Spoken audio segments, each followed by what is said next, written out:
Okay, Mark, it's a demo video for you for your Princess Leia hilt. Got it all done today. I thought I'd have to wait on some boards and check the mail, and I had a couple boards sitting in the mailbox, so that was awesome. Came straight in and got it done. So we'll go over this. We'll start on the outside. First, I gave you the stock LED and pixel pin setup for your hilt side PCB in there that we've been messaging about. This is a 2-button setup. So what you've got here is you've got your main activation button that you can see, and then you have a little bit of a hidden switch right here that acts as your auxiliary right there. So you don't have any holes in the pommel for venting on the bottom, but they're scattered throughout the side here, so you can see that.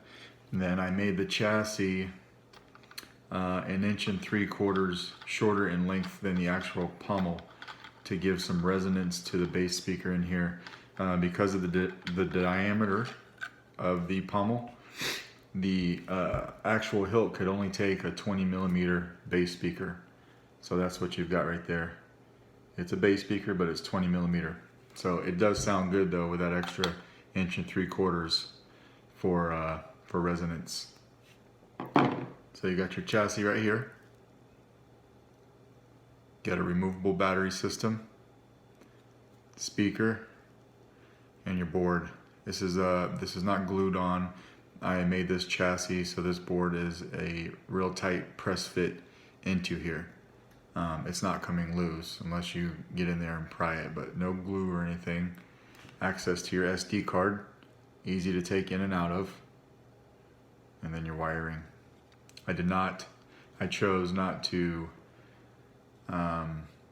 jump a few of the negative pads like I normally do on other hilts that I do. I would have 2 negative wires on the top because I jumped the pads on the bottom, but I needed to save room to press this board down as flat down as I could to get the pommel to slide over. So I brought all of my negative wires up top into the appropriate pads. You can see the wiring here. I know you and I talked earlier today about wiring in a different board that you're looking at, so I just wanted to give you that. You can see there what's going on.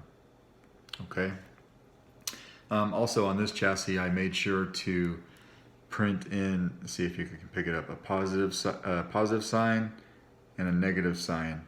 So there should not be anything, or sorry, there should be no confusion about battery orientation. But as with all my hilts, I make the positive end go towards the speaker. So let's throw the battery in now. The battery is a tight fit, so you just want to make sure that you're supporting the chassis a little bit when you're throwing the battery in. Just like that. Nice and snug, not going anywhere. Slide your pommel on. We'll try it with the hilt off. With the blade off. I don't have a full length 1-inch blade. I've got this 13-inch phallic test blade, and that's what we're going to use. It works just as well, but that's what I keep around and test hilts with. So power button. And on this particular blade effect is unstable, so you're going to get that going on. Smooth swing.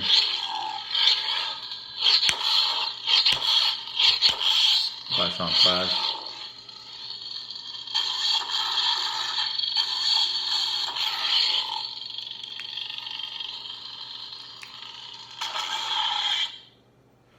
Turn it off. Now, for the chassis, 180 degrees from the power button, there's this hole right here for a set screw. That's what's holding my chassis in. Shouldn't have any reason to ever mess with that, so just leave that alone. On the end of your emitter here, you've got 4 different spots for a set screw to go for your blade retention. I have 3 set screws in 4 of those spots. So I've been using 2. You could use 1 if you wanted to. I would suggest using 2 opposite each other. there was a hole there for a set screw to hold the PCB holder. I do glue my PCB holders in, so there was no need for me to put a set screw right here. Didn't use it. Okay, but we'll throw a blade in here. It does come with an Allen key. This actually is coming to you as well. It came with the kit, so I'll box this up in the box that it came in, and then you'll get this tool as well. I'm sure you've got some, but it's nice to have one sitting around dedicated to the hilt anyway. Power.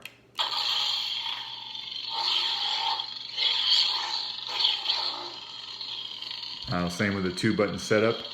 To change your blade effects, which this does have the 31, my 16 original, and then I got some more from you.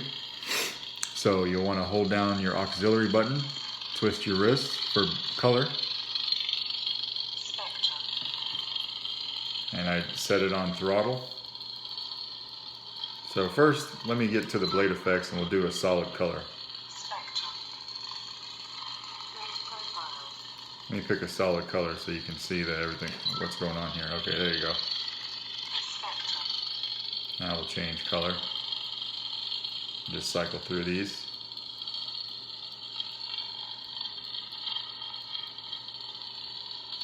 And we'll land back on blue. Now we'll do the blade effects.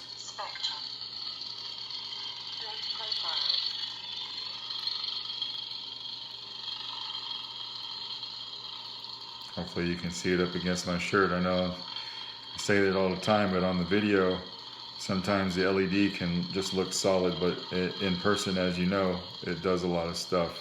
You can see, I can see it on my shirt, but rainbow blade. All kinds of stuff going on here. We'll stop there.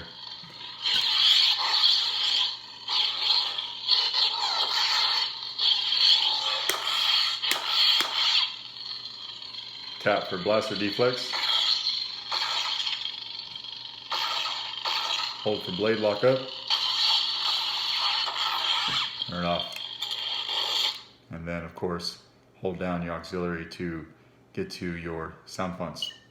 Sound bank selection. Either one of these buttons, as you know, can cycle up or down the menu.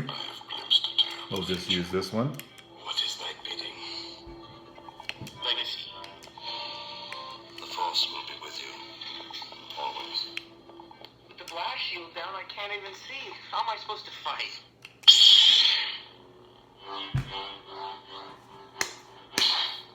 Anyway, if you got any questions, let me know. It's a beautiful hilt. I was able to get it done. Spent most of the day last night, or most of the day yesterday, modeling up a chassis.